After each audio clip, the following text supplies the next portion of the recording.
कभी ऐसा हुआ है कि जब सब कुछ ठीक चल रहा था, फिर भी तुम्हारा मन बेचैन था? जब तुम अकेले बैठे थे और तुम्हारे दिमाग ने कहा, तुम अच्छे नहीं हो, कुछ तो गलत है। सोचो जरा, अगर वो आवाज़ जो तुम्हारे अंदर बोलती है, वो सच्ची ही ना हो, अगर तुम्हारा दिमाग ही तुम्हें धोखा दे रहा हो। यही सच्चाई बताती है एक किताब, don't believe everything you think. इस किताब के लेखक हैं जोसेफ नुएन। उन्होंने एक बहुत गहरी बात कही है। हमारी सफरिंग यानी हमारा दुख हमारी सोच से शुरू होता है और उसी पर खत्म भी हो जाता है। ये किताब सिखाती है कि हमारे ज्यादातर दुख वास्तविक नहीं होते, बल्कि वे हमारे विचारों की कहानियां होती हैं। आज की भागदौड़ भरी जिंदगी में, जहां हर किसी का दिमाग ओवरथिंक करता है, ये किताब हमें याद दिलाती है, सोचना बुरा नहीं, लेकिन हर सोच पर भरोसा करना जरूर बुरा है। इस किताब का असली संदेश है, तुम्हारा दुख तुम्हारे विचारों से आता है, हालात से नहीं। हम सोचते हैं कि बाहर की चीजें हमें दुखी करती हैं, जैसे नौकरी, रिश्ते, पैसे, पर सच्चाई ये है कि हमें दुख उन चीजों से नहीं, बल्कि उनके बारे में हमारे विचारों से होता है। हमारे विचार ही हमारे दुख की जड़ हैं। लेकिन जोसेफ नुएन यही नहीं रुकते। वो हमें सिखाते हैं कुछ ऐसे 5 गहरे लेसन्स जो अगर तुम समझ गए तो तुम जिंदगी को देखने का तरीका हमेशा के लिए बदल दोगे। और सुनो, इनमें से एक लेसन ऐसा है जो सच में लाइफ चेंजिंग है, जिसे अगर तुमने दिल से पकड़ लिया तो शायद तुम्हारी ओवरथिंकिंग, गिल्ट और डर सब धीरे धीरे गायब हो जाएंगे। तो तैयार हो जाओ इस सफर के लिए। चलो शुरू करते हैं पहला लेसन और देखते हैं ये किताब हमारे अंदर क्या बदल सकती है। Lesson 1, your thoughts are not you. तुम्हारे विचार तुम नहीं हो। कभी तुमने अपने मन की वो आवाज सुनी है जो दिन रात तुम्हारे दिमाग में घूमती रहती है? मुझसे नहीं होगा, मैं बेकार हूं, लोग क्या सोचेंगे, ये सब बातें। क्या वाकई तुम हो, या ये बस तुम्हारे दिमाग की आवाज है जिसे तुमने अपना सच मान लिया है? जोसेफ नुएन अपनी किताब don't believe everything you think में कहते हैं, हमारी सबसे बड़ी गलती ये है कि हम अपने विचारों को खुद समझ लेते हैं। लेकिन सच्चाई ये है, विचार बस विचार हैं। वे आते हैं, जाते हैं, लेकिन तुम उनसे अलग हो। आओ एक एग्जाम्पल से समझते हैं। सोचो, अर्जुन नाम का एक लड़का है, कॉलेज में पढ़ता है, होशियार है, लेकिन थोड़ा शर्मीला। एक दिन क्लास में टीचर ने उससे सवाल पूछा। वो थोड़ा घबरा गया, जवाब गलत दे दिया। क्लास में सब हंसे। उस वक्त उसके मन में एक विचार आया, क्या मैं बेवकूफ हूं? बस वो एक छोटा सा विचार धीरे धीरे उसकी पहचान बन गया। हर बार जब वो कुछ नया करने की सोचता, वो अंदर की आवाज कहती, मत कर, तू कर ही नहीं पाएगा। और अर्जुन हर बार रुक जाता। धीरे धीरे उसने वो झूठ सच मान लिया। वो खुद को कमजोर, नाकाम, डरपोक समझने लगा। एक शाम अर्जुन अपने दोस्त के साथ पार्क में बैठा था। दोस्त ने कहा, यार तू हमेशा इतना चुप क्यों रहता है? अर्जुन बोला, क्योंकि मैं समझदार नहीं हूं, मैं सबके सामने गलती कर देता हूं। उसका दोस्त मुस्कुराया और बोला, तूने देखा था, या वो बस तेरे दिमाग ने कहा था? अर्जुन कुछ पल के लिए चुप हो गया। वो सोचने लगा, क्या सच में मैं ऐसा हूं, या ये बस एक विचार है जिसे मैंने सालों से सच मान रखा है? उसी पल एक छोटा सा क्लिक हुआ। उसे एहसास हुआ कि वो सोच वो खुद ही नहीं है, वो बस उसके मन में आई एक ध्वनि थी जिसे उसने पकड़ लिया था। किताब कहती है, तुम वो नहीं हो जो तुम्हारे विचार कहते हैं, तुम वो हो जो उन्हें सुनता है। जैसे आसमान पर बादल आते हैं फिर चले जाते हैं, पर आसमान वही रहता है, साफ, शांत, अनंत। वैसे ही विचार आते हैं, जाते हैं, पर तुम वो चेतना हो जो उन्हें देखती है। अर्जुन ने भी यह समझ लिया। अब जब उसके मन में कोई विचार आता, मैं बेकार हूं, तो वो मुस्कुराकर कहता, अरे फिर से वही पुराना विचार आ गया। धीरे धीरे उसकी जिंदगी बदलने लगी। वो अब अपने विचारों से भागता नहीं था, वो उन्हें पहचानता था। अपनी लाइफ में तुम भी ऐसा ही कर। Lesson 2, overthinking is not thinking, it's a habit of fear. Overthinking सोचने, डर की आदत है।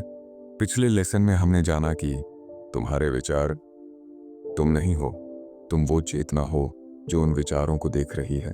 अब एक सवाल उठता है, अगर हम अपने विचार नहीं हैं, तो फिर हम ओवरथिंक क्यों करते हैं? क्यों बार बार वही बातें दोहराते हैं? क्यों हमारा मन छोटी छोटी बातों को छोड़ नहीं पाता? जोसेफ नुएन कहते हैं, ओवरथिंकिंग कोई सोचने की प्रक्रिया नहीं है, ये डर की आदत है। एक ऐसी आदत जो तब शुरू होती है जब हम अपने मन पर भरोसा खो देते हैं और हर चीज को दिमाग से कंट्रोल करना चाहते हैं। हमारा मन असल में बहुत सरल है, वो सिर्फ इस पल में रहना चाहता है, पर डर उसे भविष्य में धकेल देता है। डर कहता है अगर ऐसा हुआ तो, अगर मैं असफल हुआ तो, अगर सब कुछ गलत निकला तो, और हम उस डर के पीछे भागने लगते हैं, विचार पर विचार बनाते जाते हैं। वही बन जाती है ओवर थिंकिंग। किताब कहती है सोच तब उपयोगी है जब वह निर्माण करती है, पर जब वही सोच दोहराव बन जाती है तो वह सिर्फ डर का इको बन जाती है, एक ऐसा शोर जिसमें शांति की कोई जगह नहीं रहती। जोसेफ नुएन ये भी कहते हैं ओवर थिंकिंग असल में हमारे मन की एक रक्षा प्रणाली, डिफेंस मैकेनिज्म है। मन डरता है अनिश्चितता से, और जब हमें यह लगता है कि मैं नहीं जानता आगे क्या होगा, तो हम अपने विचारों में पनाह ढूंढते हैं। हम सोचते रहते हैं ताकि किसी तरह सेफ महसूस कर सकें, लेकिन यह सुरक्षा झूठी है, क्योंकि जितना हम सोचते हैं उतना ही डर बढ़ता है। हम जवाब नहीं पाते, बस और उलझ जाते हैं। मन समाधान नहीं ढूंढता, वो बस डर को बार बार दोहराता है नई नई शक्लों में। विन लिखते हैं overthinking is the minds way of avoiding the present moment. जब तुम सोचते रहते हो तो तुम वास्तव में जीना छोड़ देते हो। तुम अतीत में जाते हो, भविष्य में कूदते हो, पर वर्तमान से कट जाते हो, और यही जगह है जहां सफरिंग पैदा होती है। दर्द नहीं बल्कि पीड़ा, जो तुम्हारे विचारों के लूप से आती है। ओवरथिंकिंग तुम्हें यह यकीन दिलाती है कि तुम कुछ कर रहे हो, पर सच में तुम कुछ भी नहीं कर रहे। तुम बस डर को सोच सोच कर पोषित कर रहे हो, और हर बार जब तुम ये करते हो तुम उस झूठी पहचान को और मजबूत कर देते हो कि मैं चिंतित इंसान हूं। किताब में जोसेफ कहते हैं thinking is natural, over thinking is learned. सोच एक उपकरण है, पर ओवर थिंकिंग एक आदत है जिसे हमने सालों तक अभ्यास से सीखा है। हर बार जब तुम किसी अनिश्चितता से डरते हो, तुम्हारा मन कहता है सोचो, कुछ निकाल लो। पर जब तुम उस डर को देखने लगते हो बिना भागे, बिना प्रतिक्रिया के, तो तुम समझते हो कि डर का कोई असली अस्तित्व नहीं है। वो बस एक कल्पना थी, एक कहानी थी जिसे तुम्हारा मन ने बना दिया था। और यही वो पल है जहां मुक्ति शुरू होती है, जब तुम पहचान लेते हो कि ओवरथिंकिंग कोई आवश्यक क्रिया नहीं है, बल्कि डर की पुरानी आदत है। तब तुम खुद को उससे अलग कर लेते हो।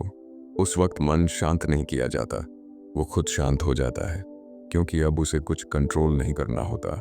मुइन कहते हैं freedom begins the moment you stop fighting your thoughts. जब तुम विचारों से लड़ना बंद करते हो, डर की जड़ सूखने लगती है। तब ओवरथिंकिंग खत्म नहीं होती, वो अप्रासंगिक हो जाती है। तो याद रखो, ओवरथिंकिंग कोई बुद्धिमत्ता नहीं है, वो बस डर का कपड़ा पहनकर आई सुरक्षा है। जब तुम नहीं जानते को स्वीकार कर लेते हो, तब तुम्हारा मन पहली बार चैन से सांस लेता है। ओवरथिंकिंग का अंत सोच को रोकने से नहीं होता, बल्कि यह समझने से होता है कि सोच के नीचे एक शांति है जो हमेशा वहां थी, हमेशा रहेगी। Lesson 3. True peace comes not from stopping thoughts, but from observing them. सच्ची शांति सोच खत्म होने पर नहीं, सोच को देखने पर आती है। पिछले लेसन में हमने जाना ओवरथिंकिंग डर की आदत है, और जब हम सोच पर यकीन करना छोड़ देते हैं तो धीरे धीरे डर कमजोर पड़ने लगता है। लेकिन एक सवाल आता है, क्या तभी शांति आती है जब हम सोच को पूरी तरह रोक दें? जोसेफ नुएन कहते हैं नहीं, सच्ची शांति तब आती है जब तुम सोच को देखना सीखते हो। सोच बंद नहीं होती, वो आती रहती है, लेकिन अब तुम उसे अपने ऊपर हावी नहीं होने देते। तुम बस देख रहे हो, बिना प्रतिक्रिया के, बिना निर्णय के, और वही देखना, वही अवेयरनेस तुम्हें शांति देता है। मीरा एक युवा महिला है। काम का दबाव, रिश्तों की जिम्मेदारियां, सोशल मीडिया की तुलना, सब कुछ उसके दिमाग में लगातार चल रहा था। हर शाम मीरा सोचती, मैंने आज क्या सही किया? अगर मेरे काम में गलती हुई तो क्या लोग मुझसे नाराज होंगे? उसकी सोच दिन भर उसके साथ रहती, रात में भी जागती रहती। धीरे धीरे मीरा खुद को थका हुआ और असहाय महसूस करने लगी। फिर एक दिन मीरा ने एक मेडिटेशन सेशन ज्वाइन किया। लीडर ने कहा, बस अपने विचारों को देखो, उन्हें बदलने की कोशिश मत करो, उनका पीछा मत करो, उन्हें रोकने की कोशिश मत करो, सिर्फ देखो, ऑब्जर्व। शुरुआत में मीरा को समझ नहीं आया। सोच तो लगातार आती जा रही थी, मैं ये नहीं कर पाऊंगी, मैं गलत हो जाऊंगी। लेकिन जैसे ही उसने बस देखना शुरू किया, जैसे आसमान में बादल देखे जाते हैं, वो सोच देख रही थी लेकिन उसका हिस्सा नहीं बनी।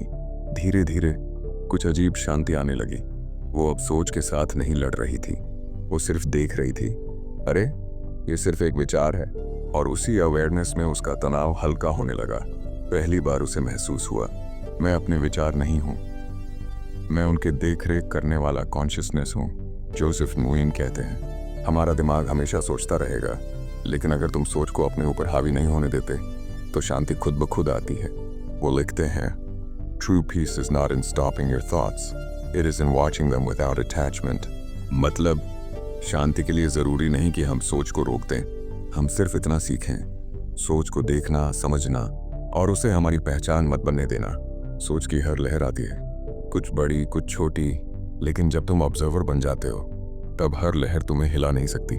तुम शांत रहते हो, तुम स्थिर रहते हो, और यही असली इनर पीस है। तो याद रखो, सोच को खत्म करने की कोशिश मत करो। ओवरथिंकिंग और डर की आदतें आएंगी, लेकिन तुम बस उन्हें देखो। जैसे आसमान में बादल आते और चले जाते हैं, वैसे ही विचार आते और जाते हैं, और तुम वही चेतना हो जो उन्हें देखती है, महसूस करती है, लेकिन उन्हें अपनी असली पहचान नहीं बनने देती। जब यह समझ आती है तब तुम्हें सच्ची शांति मिलती है। वो शांति जो बाहरी परिस्थितियों पर निर्भर नहीं है, बल्कि अंदर की जागरूकता से आती है।